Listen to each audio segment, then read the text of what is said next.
Sebelum menuju ke pembahasan, buat teman-teman nih yang mau gabung grup diskusi KIP kuliah dan bertanya kepada teman-teman yang lebih berpengalaman, tinggal klik gabung. Nah, teman-teman tinggal join membership mahasiswa KIP kuliah dan hubungi nomor tertera dan kami akan memasukkan teman-teman semua ke dalam grup. nah buat teman-teman yang masih belum subscribe channel ini, silahkan klik subscribe. Kenapa? Karena kedepannya kami akan membahas putar KIP kuliah yang tentunya menarik dan bermanfaat untuk teman-teman semua. Jadi jika berkenan, monggo di subscribe. Oke. Halo teman-teman, kembali lagi nih dengan channel kesayangan kita. Nah, pada video kali ini aku mau membahas tentang skema KIP kuliah Merdeka di 2023. Nah, teman-teman, sebetulnya konten kali ini atau berita kali ini yang akan aku sampaikan sudah ada beberapa hari yang lalu lah ya teman-teman, dan bahkan sudah ada petisinya. Namun aku baru baca nih, kebetulan baru baca, dan akan aku sampaikan juga nih kiranya apa sih yang bisa dibilang meresahkan gitu ya, meresahkan pelamar KIP kuliah di kedepannya ya teman-teman, seperti itu. Nah, sebelumnya di sini aku mau menjelaskan dulu nih, apa sih maksud dari skema KIP kuliah Merdeka 2023 ya, seperti itu. Nah, teman-teman, jadi dari beberapa sumber yang aku baca berkaitan dengan skema itu bisa disebut sebagai pembagian golongan antara mahasiswa KIP kuliah dengan skema 1 dan skema 2. Nah, teman-teman, jadi mahasiswa KIP kuliah akan digolongkan menjadi dua skema. Yang pertama ada skema 1, kemudian yang kedua ada skema 2, teman-teman. Jadi ada 1 dan 2 ya, seperti itu. Ada skema kedua. Nah, di sini teman-teman, disinilah bedanya teman-teman dibandingkan semisal kita gitu ya, yang angkatan 2021, 2022 yang tidak ada sistem skema seperti ini teman-teman. Nah, lalu apa sih skema 1 dan skema 2 ini gitu ya?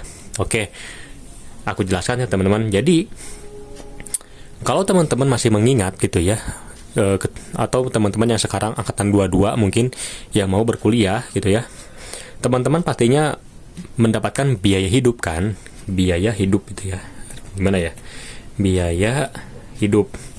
Nah, bukan hanya biaya hidup, namun teman-teman juga akan mendapatkan biaya pendidikan gitu ya. Ini untuk angkatan 2021 dan 2022 ya teman-teman, dan ke belakangnya juga ya. Nah, namun lain halnya dengan angkatan 2023 nanti teman-teman. Sayang banget nih, untuk angkatan 2023 ada kabar dukanya, yang dimana untuk angkatan 2023 mereka tidak akan mendapatkan biaya hidup dan biaya. Nah, maksudnya gimana bang? Oke, jadi buat kawan-kawan atau teman-teman yang terdaftar di DTKS gitu ya. Jadi buat teman-teman yang terdaftar di DTKS, alhamdulillah bakal aman ya itu ya, akan masuk ke skema 1 teman-teman. Nah, skema 1 tuh skema apaan itu ya, maksudnya kok malah membingungkannya. Jadi buat teman-teman pelamar KIP kuliah angkatan 2023 yang terdaftar ke skema 1 akan mendapatkan biaya hidup. Nah, biaya hidup nih. Kemudian akan juga mendapatkan biaya pendidikan. Nah, sebetulnya kan ini adalah hal yang basic dari KIP kuliah ya teman-teman. Jadi maksud aku udah bukan hal yang patut dipertanyakan akan dapat apa sih dari KIP kuliah. Ya tentunya kan akan mendapatkan biaya pendidikan, jadi agar UKT gratis. Tentunya juga akan mendapatkan biaya hidup gitu ya, agar buat teman-teman terutama yang sedang merantau gitu ya, jadi tidak perlu memikirkan masalah biayanya bagaimana. Kan terbilang kan semisal kalau teman-teman dari daerah kampung gitu ya ke Jakarta kan itu mahal banget, jadi perlulah biaya hidup. Nah, sayangnya teman-teman di peraturan KIP kuliah KIP kuliah Merdeka tahun 2023 ternyata ada yang namanya skema kedua teman-teman. Nah, skema kedua. Nah, skema kedua ini tuh apa sih yang didapatkan? Yang didapatkan adalah yang pertama hanya biaya pendidikan. Lalu biaya hidupnya bagaimana bang? Untuk biaya hidup, untuk yang masuk ke skema 2 mereka tidak mendapatkannya teman-teman. Teman-teman bayangin dah, buat angkatan 21, 22 mungkin kalian harus banyak bersyukur gitu ya. Kenapa? Karena untuk angkatan 2023 yang masuk ke skema kedua, mereka hanya akan mendapatkan biaya pendidikan, yang berarti mereka hanya pertama ya gratis gratis ya UKT gitu ya, UKT. Kemudian kalau memang ada kampus yang menggratiskan juga biaya-biaya lainnya ya tentunya akan gratis juga. Nah, jadi apa sih yang membedakan antara skema KIP kuliah yang pertama dan skema yang kedua adalah dari biaya hidupnya. Untuk skema 1, mereka mendapatkan biaya hidup ya, dan biaya hidup ini kan digolongkan berdasarkan wilayah gitu ya, atau bisa dibilang elitnya suatu wilayah. Contohnya di Jakarta 8,4, di Bandung 7,5 kalau di kota Bandung ya. Kalau di kabupaten mungkin jadi 4,8. Nah, seperti itu teman-teman. Nah, sayangnya untuk kawan-kawan kita yang di 2023 yang masuk ke skema 2 tidak akan mendapatkan biaya hidup, namun akan mendapatkan biaya pendidikan. Seperti itu. Nah, teman-teman, selain ini juga, kebetulan aku sempat membaca dari beberapa artikel, ternyata ada yang namanya petisi gitu ya, yang ditandatangani oleh netizen gitu ya, teman-teman. Oke, mungkin aku akan coba bahas juga ya di sini. Nah, teman-teman, sebelumnya nih, aku juga mau membahas sebetulnya dari skema 1 dan skema 2, sebetulnya itu siapa sih yang menentukan skema 1 dan skema kedua? Nah, jadi teman-teman, yang menentukan skema 1 dan skema kedua bukan pihak KIP kuliah, melainkan pihak kampus.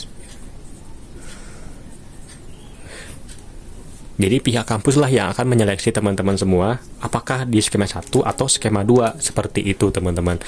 Nah, biasanya kan kalau di kampusku kebetulan ada yang namanya wakil dekan. Nah, kebetulan beliau lah yang menyeleksi gitu ya anak-anak penerima KIP kuliah. Nah, namun untuk sekarang kan ternyata ada skema nih. Nah, mungkin juga beliaulah yang akan menyeleksi skema 1 dan skema kedua, seperti itu. Nah, pasti buat teman-teman angkatan 2021 dan 2022 atau kebelakangnya kan pasti bertanya-tanya, Kak, selain dari biaya hidup apa aja sih masalah yang akan terjadi? Nah, teman-teman, dari sudut pandangku tentunya akan banyak masalah yang akan terjadi dari munculnya skema 1 dan skema kedua. Nah, apa aja nih masalahnya? Yang pertama, terkait dengan masalah butuh. Nah, apa nih maksudnya dari butuh ya teman-teman? Sini masalah ya. Nah, jadi begini, buat teman-teman yang pasti memahami gitu ya tentang ya bagaimana sih alur KIP kuliah berlangsung. Nah, sebagian besar tentunya mahasiswa KIP kuliah atau pelamar KIP kuliah adalah mereka-mereka yang sangat membutuhkan biaya hidup gitu ya. Nah, bagaimana jadinya jikalau semisal semisal mahasiswa itu masuk ke skema kedua? Berarti kan mereka tidak mendapatkan biaya hidup yang berefek mereka tidak bisa survive di kampus impian mereka. Jika semisal mereka itu adalah anak rantau gitu ya, atau ya mereka tetap ada di kondisi ekonomi yang kurang mampu.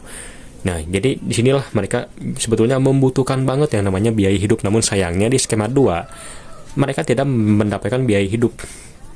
Kemudian masuk ke poin nomor 2 nih, masalah nomor 2, jikalau skema ini tuh tidak dihilangkan gitu ya, dan DTKS. Nah, jadi dari beberapa sumber yang aku baca, agar bisa masuk ke skema 1 kan memerlukan data-data yang valid bahwa orang tersebut adalah memang orang yang memang sangat butuh bantuan teman-teman. Nah, perlulah DTKS. Nah, namun seperti yang teman-teman tahu bahwa untuk bisa mendaftar DTKS itu bukan perkara mudah teman-teman, melainkan butuh waktu sekitar bahkan berbulan-bulan untuk mendaftar DTKS. Nah, bahkan dari beberapa kawanku juga ya yang mendaftar DTKS yang sudah terdaftar nih, mereka itu sudah daftar dari sebelum mereka masuk SMP. Jadi teman-teman bayangin deh, dari sebelum masuk SMP sudah daftar DTKS, sampai nanti kuliah kan, oh ternyata kepake juga nih DTKS-nya. Nah, bagaimana jadinya buat teman-teman yang baru banget daftar DTKS, dan juga banyak juga kawan-kawan yang pengen daftar DTKS yang berakibat kan berarti jadi bakal yang berakibat pendaftaran akan penuh. Nah, itulah salah satu masalah yang timbul. Nah, jadi teman-teman, masalah yang muncul di sini apabila calon mahasiswa yang benar-benar membutuhkan bantuan tetapi justru malah dapat skema kedua. Nah, kemungkinan besar mahasiswa tersebut akan bahkan sampai drop out karena mereka tidak bisa mendaftar beasiswa lain, karena kan kita tahu sendiri nih bahwa daftar beasiswa lain kan memang susah dan banyak syaratnya, dan bahkan saingan kita adalah bukan pelamar KIP kuliah lagi, melainkan kan mahasiswa reguler gitu ya. Ya, ataupun sebaliknya ya teman-teman, calon mahasiswa ya yang mampu justru mendapatkan skema 1. Nah, ini bukanlah menjadi hal-hal yang lumrah teman-teman, karena kalau teman-teman kan yang memang di kampusnya ada yang penerima KIP kuliah yang bisa dibilang dia tuh mampu tapi malah keterima gitu ya. Ada yang keterima KIP kuliah malah beli iPhone, itu banyak banget sering terjadi teman-teman. Nah teman-teman, jadi di sini aku hanya ingin menghimbau buat kawan-kawan dari angkatan 21, 22 atau sebelumnya untuk dengan bijak menggunakan uang KIP kuliah teman-teman. Karena teman-teman bayangkan deh kalau semisal kita ada di posisi mereka gitu ya. Dan ya di sini juga aku hanya ingin bisa menghimbau kawan-kawan yang lagi-lagi ya maksudnya keenakan gitu ya, beli iPhone gitu ya dari uang KIP. Ayo dong teman-teman, kita berpikir lebih jauh lagi deh, kasihan kawan-kawan kita gitu ya, karena mungkin bisa jadi karena karena kawan-kawan yang mungkin boros menggunakan uang KIP kuliah, muncullah skema seperti ini. Mungkin aku tidak tahu. Nah, oke teman-teman, mungkin sekian pembahasan yang bisa aku sampaikan. Semoga untuk skema ini mungkin ada jalan keluar yang baiknya bagaimana gitu ya. Semoga. Oke, kita bertemu lagi di video selanjutnya. Goodbye.